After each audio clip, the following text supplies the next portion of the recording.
Welcome to Salsa Teachers Talk edition number 1. And in this first edition, I'm going to talk about the 22 golden tips for giving a great or an outstanding class. Now, it's a long list, 22 guys. And if you want to download the PDF, then please do so, okay? There is a link below. You can just click on it and then you can download beautiful PDF with all the 22 tips. So what you might want to do is you might want to click it first, print it out, then take a piece of paper, take your pen out, and then just start writing notes, because there is a lot, okay? Let's go straight into it, guys, and we go to number 1. The number 1 for every great class is be prepared. Now, you can prepare in many different ways, okay? But be sure that you know what you're about to do, and also be sure that your partner knows what you are about to do. Because sometimes, you know, especially dance partners are having a hard time when you come in, you just do your thing, and your partner is like, was this on the program for today? Now, what we did at SALSAVENTURA, we made a program, we made a fixed syllabus. So whenever you come to our class on Monday, let's say in the city of Rotterdam, and you're gonna take that class, and the other week you cannot make it to the class, but just in that week you're gonna be in another city of Amsterdam. If you are taking, let's say, class number 6 of Beginners 1 in Rotterdam, you're gonna miss it, and you're going to take class number 6 in a completely different city, in Amsterdam or The Hague for that matter, you're going to get the same class. Now, why did we do that? That is not because we think our system is the total best. We just do it so it becomes easier for the student. So we have a very specific program in place from class number 1 to class number 2 to class number 3. If you join our franchise formula, then you actually get access to all those classes, and you can actually see and read. I mean, we even typed it down so you can just read it. You can watch in a video what you're supposed to do in the class. Now, 80% of the class is fixed and 20% is flexible. So as a teacher, you always have some space to do your own thing, but of course in a way that suits to the program. Okay, so guys, number 1 is be prepared. Go to the class. If it's your very first class at a certain location, and please go and check it out that week before, so you know how everything is working, that you don't fall into any surprises. If it's the first time that you go and teach at a certain location, be there in time and be sure that everything works well and that you get into a good fight before you start the class. You don't want to stress out before you start just by lack of preparation. Okay, so that is number 1. Now, what you can also prepare, guys, is the songs. Be sure that if you're going to teach a beginners class, that you have some songs ready on a very low pace that you can teach the beginners at. Yes, we go to number 2. Number 2, open the lesson with CRC. Now, what does CRC means? C is for contact. So we are talking about an X amount of CRCs in a class, and actually this comes from the fitness world, and we have noticed that in some gyms they go like, okay, if you are teaching a group, let's say with Zumba, for example, then you should have a minimum of 3 CRCs in that class. Now, the first is a contact moment, but you can have a contact moment one-on-one, so you can see a person, you go, hey, you know, Jim, you're doing much better than last week, keep going. Or you can tell Jim, hey Jim, you're doing good. And if you want to do something better, or if you want to improve the move, then please hold your fingers open when you turn the lady, for example. So that's a compliment or a comment. So we have CRC. Now, what is the R in the center? That is the response. You have to be sure as a teacher that you are getting a response from the students, so you're totally sure that you are in contact with that person. Okay, so that's CRC. So open the lesson. When you start a lesson, always start with CRC. So that means that I open a class and go, okay guys, who of you went out dancing last night? And people will stick up the hand. That is a moment of contact. And that's just nice. So they get used to your voice, they get used to the atmosphere, and you can also get used to the group. Okay, so open with a moment of contact for the whole group. Then, guys, on number 3, determine your position. Okay, just be sure that you know where you are in front of the group, that you can see the group, and that the group can see you. Okay, so your position in the room is very important. Also decide if you want to be in the center of the space, or that you want to be on the side. Okay, so that is determine your position on the 3rd spot.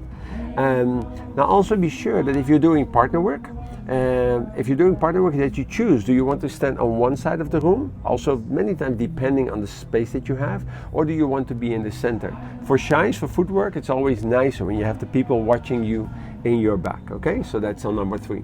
Number 4, make people change partners in the class. Now I say make them, you cannot make them of course, but try to make people change in the class. Changing partners within the class is one of the most important ways to learn how to dance. Yeah, I have this story of many years ago that I was taking classes together with my sister, and one week my sister couldn't make it to the class, and I went to that class and I found out that it was very hard for me to dance with other ladies, just because I was always dancing with my sister and I was refusing to change partners. So guys, be sure that you change partners. It's very good to find out if your lead works well. Also for you ladies, if you want to know that you can follow different kind of leads, then be sure that you change partners in the class. On number 5, give an example first as a teacher. So you're standing in front of the group, and one of the best ways to do it is to realize that people are learning in 3 different ways. People are learning in an auditive way. They listen to your instructions. The second thing is they watch your example. So some people learn better by just watching you, and most people, a lot of people, learn by feeling the move. Now this is quite interesting because we're going to go into that in a different video, but some people learn better by listening to the example, some people learn better by watching you, and other people will learn easier by feeling.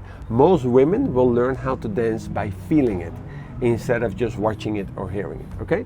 So give an example first means for those people that are very visually oriented, it's very nice if they can see your example first, okay? So that would be my advice. Now, if you are standing in front of a new group, totally new, you don't know them, then only do a little part of that example, because if you give the whole move away, it might be too difficult for them and you might have to be forced to adjust your program for that class. Okay, so only if you're totally sure that that is the move that you're going to do and that's the move that they're going to learn, and that you also know that they have the level to learn that and to absorb that, then please give an example. Yes? On number 6, guys, please teach. Now, in the file below, in the PDF file below that you can download, you will see that I'm saying, okay guys, we're not on Cuba. It's not, okay, vámonos, join me, and just do whatever I do. That's not how people learn to dance in the West. A lot of people in the West, they learn actually by the explanation that you're giving them. And the more clear, the more specific and detailed, combined with a relaxation, with some fun, that is how I have discovered that most people in the West like to learn basically anything. If you're talking about teaching martial arts or you're teaching how to dance, a lot of people like structure. They like to know what to do step by step, instead of you screaming, okay guys, vámonos, just join me and copy me. That's not how most people learn. Now, if you are a person that learns that way, if you are a person that learns in a way that you can just watch and copy, then there's a pitfall, there's a trap. That might be your ideal way of teaching, because that's how you learn. Okay, but do not fall into the trap of teaching only in the way that you would like to learn, because every person is different, okay? But we're going to go into that in another video also. Then on number 7, teach in pieces, guys. Do not try to teach the whole move or the whole combination or the whole shine at once if it's quite a long move. So teach in pieces. So what we always say is go to the first pitfall, and a pitfall is the point where a certain combination becomes challenging. Teach until that point and then repeat it at least 3 to 4 times. Only then, if you have been scanning the group and you know, okay, they're all with me, then you can continue to part number 2, to the second point where things will become difficult. Then you stop there and then you go back to number 1, you combine it with number 2, and you do that 3 or 4 times. This is how I teach both online and offline, and this is why a lot of people like the classes, because they have a lot of time to absorb it. Okay, so that's on number 7, teach in pieces until each and every challenge or pitfall. On number 8, guys, use a teaching program. I know exactly what I'm going to do before I start the class, so that helps a lot. So for example, if you look at our teachers program, for us it's based on the 6-turn pattern system, and maybe you have seen the video where I explained that 80% of all the turn patterns are based on only 6 turns. Based on that, we build all the patterns, and that helps a lot. So when we teach a teacher's program, our classes for beginners 1, beginners 2, beginners 3, it's all fixed. Intermediate 1, intermediate 2, intermediate 3, it's all fixed.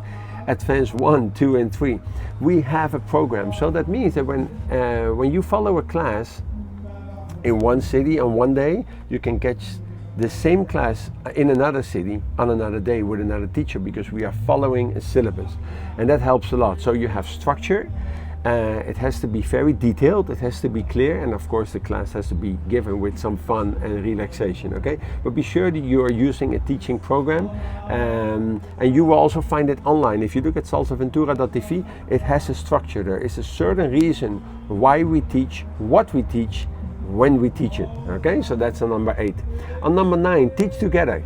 I have the challenge for myself that I like to explain a lot of moves, but of course I also found out that when I teach with a partner that is able to explain the move, then the followers in the class, most of the time females, they will like to hear the explanation from the lady. That's much nicer for them than hearing it from me. So guys, if you have a lady that knows how to explain a certain move, then please let her do that part. Ladies, if you are teaching and you have a certain part where the guy has to do a specific action, then please let the guy do that action and let him explain it. Okay, so that's on number 9, teach together. On number 10, guys, we're almost halfway down the road. Enough music during the lesson. Please be sure that you play at least 50 to 70% songs in the lesson. That means that whenever you only have 20% of music in the class and you have been teaching too much, people will in general not find it a very nice class. And I know that a lot of teachers have the excuse, yeah, but it's a difficult move. They first have to understand it before they do it. Guys, in general, most people want to dance in the class. So when you do something new that is very challenging, you might want to take almost half of the class in explanation, but that's quite a lot. Try to play music for 70% of the time so people can start actually feel the move. On number 11, guys, and then we're actually halfway down. Choose the correct tempo for the music. Choose the tempo that fits to what you have been teaching and that also fits to the cueing that you had. So for example, when I am cueing on a certain tempo, 1, 2, 3, 5, 6, 7, for example, then the music that I'm going to play should be about that tempo. So before I start the music, and I know there's a little bit of fast song going to start, I always start speeding up my tempo with my counting. So 1, 2, 3, 5, 6, 7, and left foot forward and right foot back. For example, 1, 2, 3, cross body lead, 6, 7, that kind of stuff. It should almost be on the tempo of the music that is about to start. So that means I know what song I'm going to play when I'm explaining a certain move, and that helps a lot. On number 12, guys, personal attention. So when you are teaching something and you see things going wrong all the time, then with your quick scan, scanning your group and picking the mistakes and explaining them without getting too personal, what you can do is explain it to the point till everybody has it. And then if you can see that there are some exceptions, then just continue. And the moment you start the music and you tell people, okay guys, you're on your own, then go to the people that need the help. Please do not let the whole group wait for one couple or one person that doesn't have it, okay? Just continue the class, keep in your flow, and just give the personal attention at the moment that the music starts. If you have some assistants walking around, that can help a lot to tackle that problem or that challenge. On number 13, guys, know the name of the students. Now, I'm not very good at that because I'm teaching to quite large groups, but it helps a lot. One of my colleagues, he knows all the names, and also my dance partner knows pretty much all the names, and it helps so much when people enter a class. Hey, Anna, how are you doing? And especially if you remember stories. Hey, how was your holiday in Colombia when they went to Colombia, for example?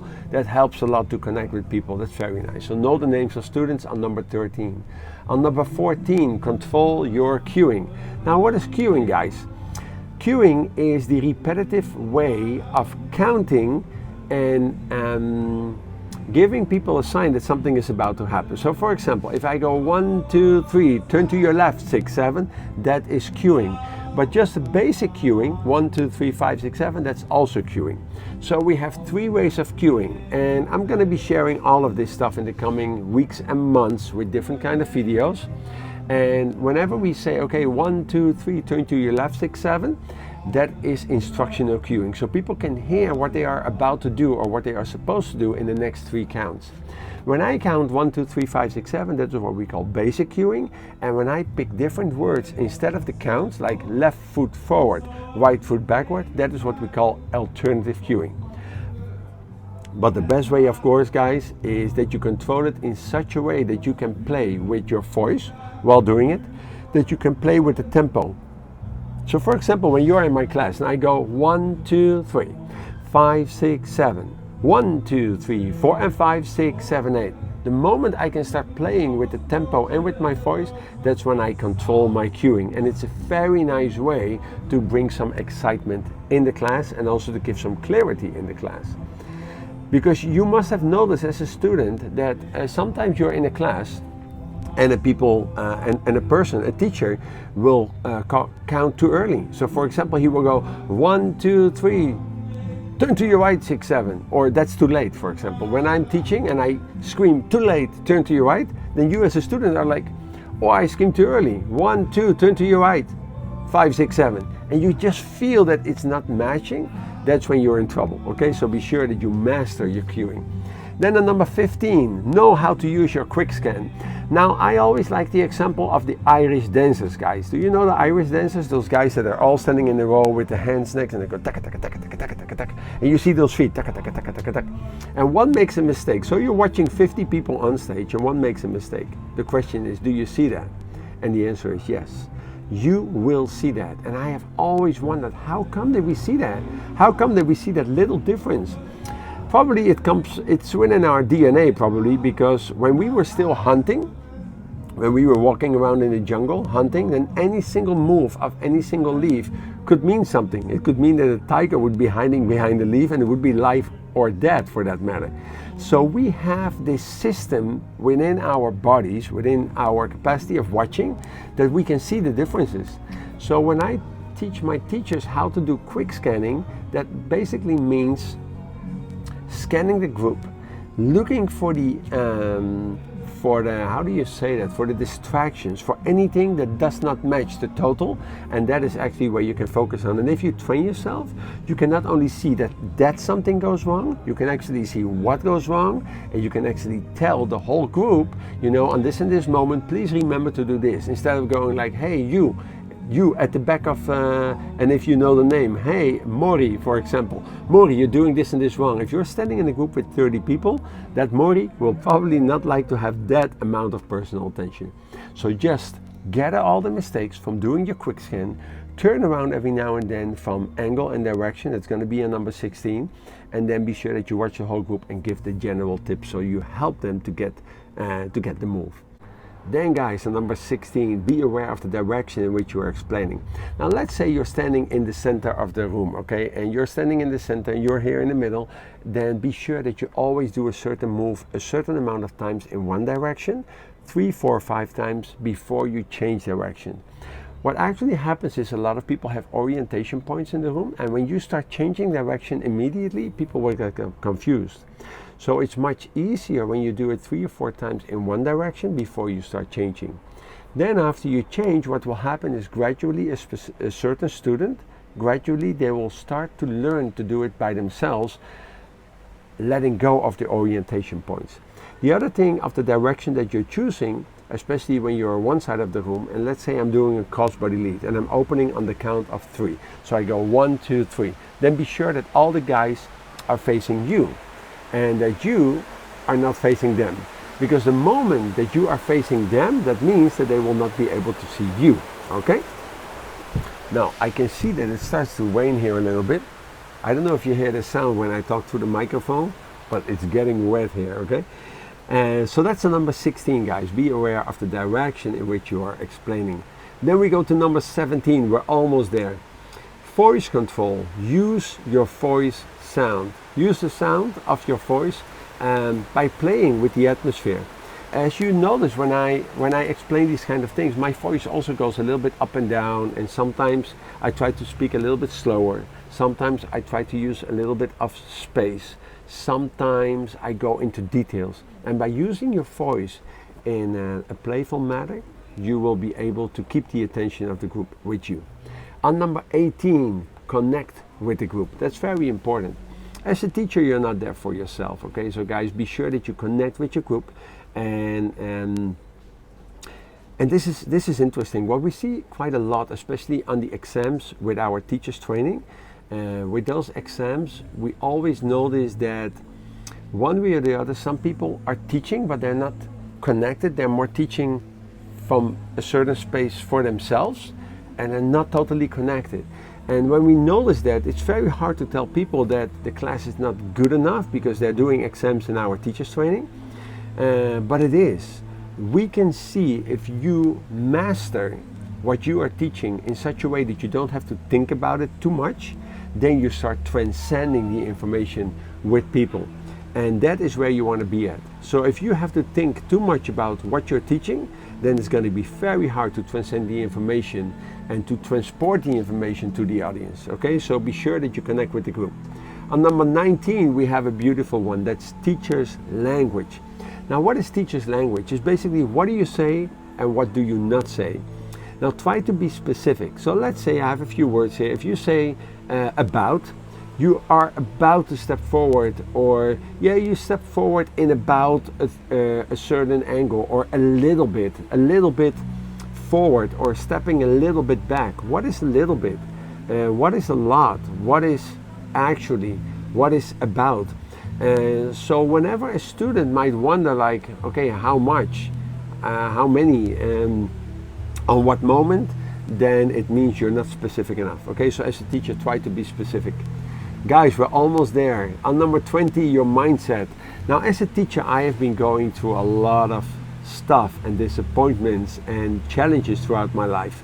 And it has gone from losing the life of a student. You know, whenever a student gets into an accident, or people that have been dancing with you forever, they get ill and they pass away, that gets into your system. And it's very, very difficult then to teach.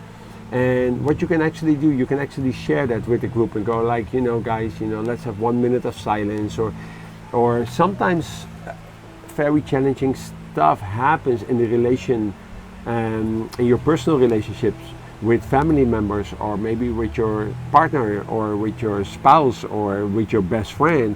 All these things can happen. And then sometimes it's just not possible to hand over your class to anyone else. And it's those moments that you need a very strong mindset, and that you need to remember yourself, you know, I'm here to pass on this journey of fun. I'm here to pass on the passion that I felt when I started dancing. And if you start connecting yourself with the deeper meanings why you ever started dancing and why you ever started teaching, that is when it helps to get your mindset and go like, okay guys, let's do this, and let's be positive, and let's focus on the class, because one way or the other, people are there coming for a good time.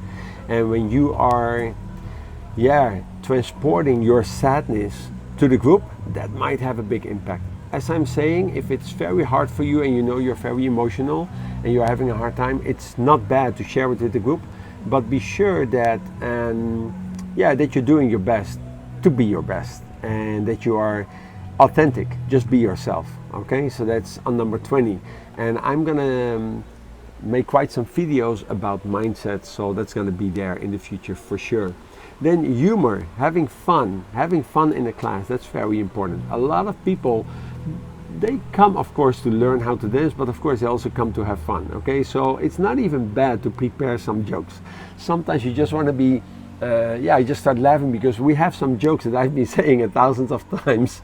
And I was speaking to a friend of mine yesterday that has helped me in the class, and she said, Maury, are you still making the same jokes in the class? And I said, well, I'm afraid yes, because sometimes when a joke works, it's no problem if you just keep it there, okay? Of course, it's great when you are blessed with a certain kind of humor that is just spontaneous and you can improvise it, but if not, just prepare your jokes. It's not a bad thing. And then guys, on number 22, sociability. And Yeah, I already said it kind of. It's like having fun in the class, and be sure that you are a social person. I mean, it's nice when people come in and that you can shake them a hand, or that at least you say hello to them. And you walk around, go, hey, how are you doing? How was this? How was that? If you know anything about them, and it's also nice that when you are able as a teacher to create kind of a social atmosphere that people feel safe in, then it's very nice that, for example, you start changing partners, you do a certain exercise and you ask them to give each other points of improvement, and people will love that because they become more open. And what is also nice is sometimes take your students out to a certain place to dance, invite them for a party or a dance for that matter when you see them at a party. Okay, so be sociable and yeah, let's have fun, you know, when you're teaching. Guys, it's a very long list, I know. There is a point somewhere around point number 16 where I had to cut the video because normally I like to do it in one cut. That saves a lot of time. But actually I was a little bit interrupted for that matter. Guys, I hope you like it. If you want to check out our online programs, we have a great, and I can say great or even outstanding teachers program. It's not because of me, but it's because we as a team of teachers at SALSAVENTURA have always tried to develop the best teachers program that we can make. So if you go for the teachers program at salsaventura.tv, you will get all the tools. What kind of cueing can you do? What should you say? What should you not say? What is important? How do you change partners in the class? How do you make people change partners that were not actually about to change partners? All that kind of stuff is within that teachers program. It's going to be down here with the link, so please check it out and see you in the next video.